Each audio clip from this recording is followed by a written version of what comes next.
Perkenalkan, nama saya Muhammad Arif Fatahu, NIM 1905-9091. Assalamualaikum warahmatullahi wabarakatuh. Perkenalkan, nama saya Randi dengan NIM 19059099. Pada kesempatan kali ini kami akan membahas tentang analisis konsep dasar asuransi.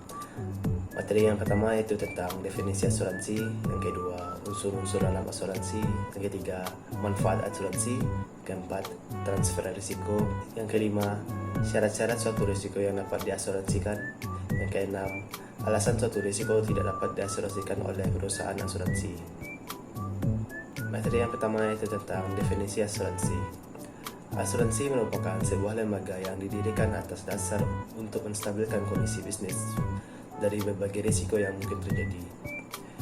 Menurut Kitab Undang-Undang Hukum Dagang, Pasal 246, asuransi atau pertanggungan adalah suatu perjanjian yang mana seorang penanggung mengikatkan diri kepada tertanggung dengan menerima suatu premi untuk memberi penggantian kepadanya karena suatu kerugian, kerusakan, atau kehilangan keuntungan yang diharapkan, yang mungkin akan diderita karena suatu peristiwa yang tak tentu.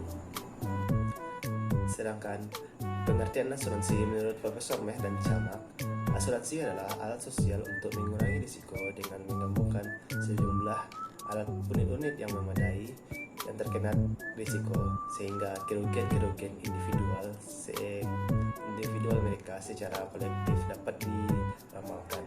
Kemudian kerugian yang dapat diramalkan itu dipikul merata oleh mereka yang bergabung. Yang kedua, unsur-unsur dalam asuransi.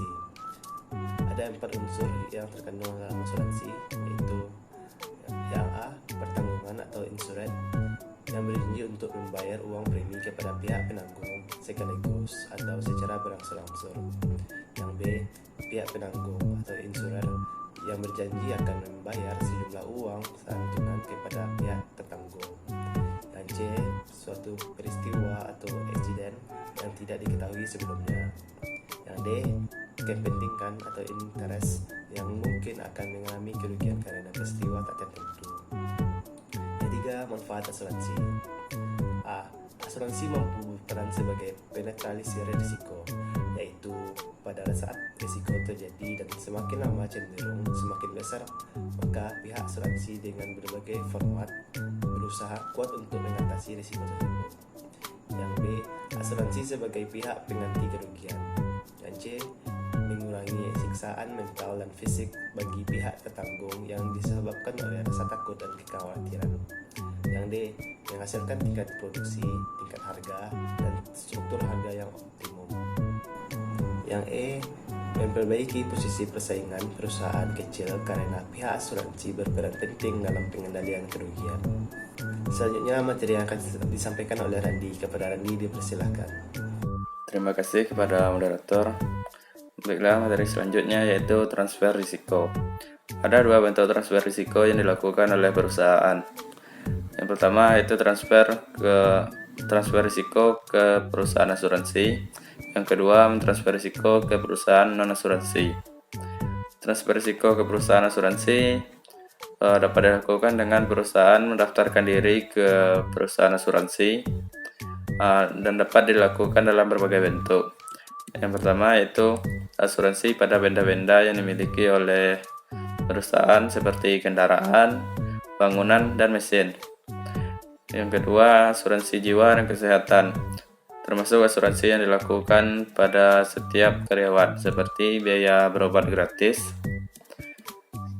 Selanjutnya, transfer risiko ke perusahaan non asuransi. Satu, perusahaan akan mentransfer pekerjaannya ke perusahaan lain karena jika dikerjakan sendiri tidak akan maksimal dan tidak akan terselesaikan tepat waktu.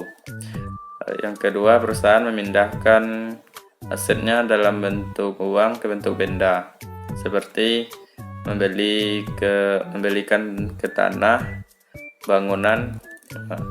Yang ketiga, perusahaan menitipkan sejumlah barang berharga miliknya ke tempat yang aman, seperti safety box di perbankan. Yang keempat, mendiversifikasi aset, yaitu meletakkan aset pada tempat-tempat yang berbeda, seperti melakukan obligasi atau membeli saham. Yang kelima, syarat-syarat suatu risiko dapat diasuransikan. Menurut Herman Darmawi, ada 6 risiko yang dapat diasuransikan, yaitu 1. Kerugian potensial cukup besar, tetapi probabilitasnya tidak tinggi, sehingga membuat perusahaan asuransi bekerja seekonomis mungkin. 2. Probabilitas kerugian dapat diperhitungkan. 3. Terdapat sejumlah besar unit yang terbuka terhadap risiko yang sama. Yang keempat, kerugian terjadi bersifat kebetulan. Yang kelima, kerugian tertentu. Yang keenam, bukan risiko katastrof atau bencana besar dan serentak. Selanjutnya, suatu risiko tidak dapat diasuransikan oleh perusahaan dengan alasan sebagai berikut. Yang pertama, tingkat risiko tersebut tidak dapat diprediksi. Yang kedua, di mana risiko tersebut tidak dapat diukur. Selanjutnya, tingkat risiko bersifat jangka panjang serta sulit dan tidak dapat dimengerti kapan terjadinya, seperti konflik yang berlarut-larut dan kawasan perang. Sekian penjelasan dari saya kembalikan kepada moderator. Terima kasih kepada Randi. Sekian hasil diskusi dari kelompok kami. Apabila ada kesalahan, mohon dimaafkan. Assalamualaikum warahmatullahi wabarakatuh.